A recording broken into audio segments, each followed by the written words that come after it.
Hello दोस्तों, आपका हमारे इस वृंदा कुंज चैनल में स्वागत है।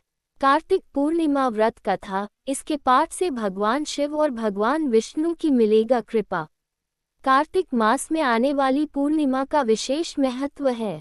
इस दिन व्रत करने से व्यक्ति को भगवान विष्णु के साथ साथ भगवान शिव की कृपा भी प्राप्त होती है।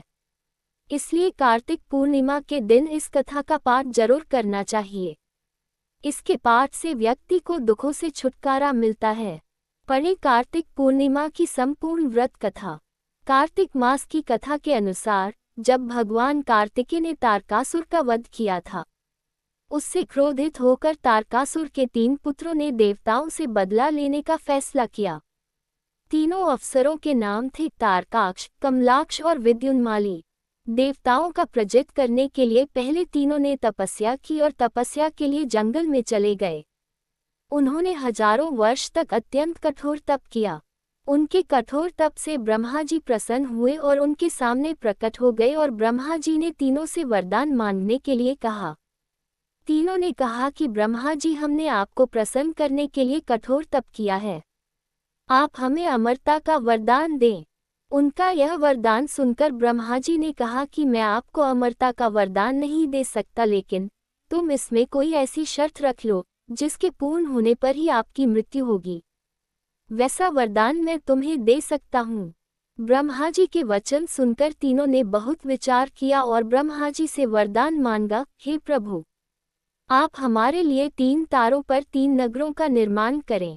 वे तीनों तारे अर्थात नगर जब अभिजित नक्षत्र में एक पंक्ति में आएंगे और उसी समय कोई व्यक्ति अत्यंत शांत अवस्था में हमें मारेगा, तभी हमारी मृत्यु होगी और हमें मारने के लिए उस व्यक्ति को एक ऐसे रथ और बाण की आवश्यकता होगी जो बनाना असंभव हो। सिर्फ उससे ही हमारी मृत्यु हो। उनकी इच्छा सुनकर ब्रह्मा जी ने कहा, तथास्तु, आप तीनों के इच्छा के अनुसार ही होगा। तीनों असुरों को मिले वरदान के अनुसार ब्रह्मा जी ने उन्हें 3 तारों पर 3 नगर निर्माण करने के लिए विश्वकर्मा जी को आज्ञा दी। विश्वकर्मा जी ने तारकाक्ष के लिए स्वर्णपुरी, कमलाक्ष के लिए रजतपुरी और विद्युन्माली के लिए लौहपुरी का निर्माण कर दिया। ब्रह्मा जी से वरदान प्राप्त होने के बाद तीनों असुर बहुत प्रसन्न हो गए। इसके बाद उन्होंने सभी लोकों में आतंक फैलाना शुरू कर दिया। इन तीनों असुरों को एक साथ त्रिपुरासुर कहा जाता था। त्रिपुरासुर जहां भी जाते वहां ही लोगों और ऋषियों का सताने लगते। उन्होंने देवताओं को भी देवलोक से बाहर निकाल दिया। त्रिपुरासुर के आतंक से त्रस्त होकर उन्हें हराने के लिए सभी देवता एकत्रित हुए। सभी ने अपना सारा बल लगाया, परंतु त्रिपुरासुर को हराने में कामयाब नहीं हो पाए। अंत में सभी भगवान शिवजी की शरण में गए। देवताओं ने कैलाश पर्वत पर जाकर शिवजी को पूरा वृतांत बताया। तब भगवान शंकर ने कहा कि आप सभी देवता मिलकर प्रयास करें। देवताओं ने कहा कि प्रभु, हम सभी ने मिलकर त्रिपुरासुर का वध करने का प्रयास किया, लेकिन हम कुछ नहीं कर पाए। हम आपकी शरण में आए हैं, आप ही हमारी रक्षा कर सकते हैं। तब शिवजी ने कहा कि मैं अपना आधा बल तुम्हें देता हूँ, इस बल की सहायता से प्रयास करके देखो। शिवजी ने अपना आधा बल देवताओं को दिया, लेकिन देवता शिवजी का आधा बल सहन ही नहीं कर पाए। फिर भगवान शिव ने स्वयं ही त्रिपुरासुर का संहार करने का संकल्प लिया। वरदान के अनुसार अब त्रिपुरासुर का वध करने के लिए रथ और धनुष बाण सिद्ध करना आवश्यक था।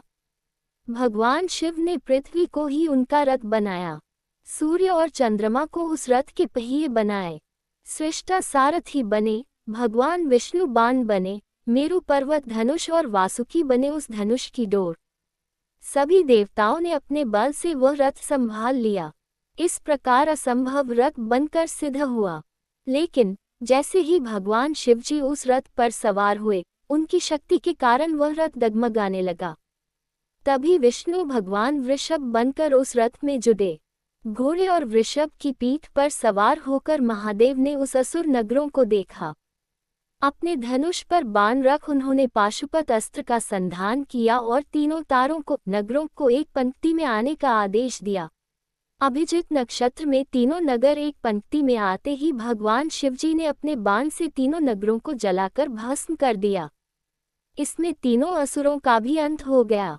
जिस दिन तीनों असुरों का वध हुआ उस दिन कार्तिक पूर्णिमा थी। तभी से भगवान शिवजी त्रिपुरांतक बन गए। त्रिपुरांतक का अर्थ है तीन पुरों का, अर्थात नगरों का अंत करने वाले। भगवान विष्णु ने ही भगवान शिव को ये नाम दिया था।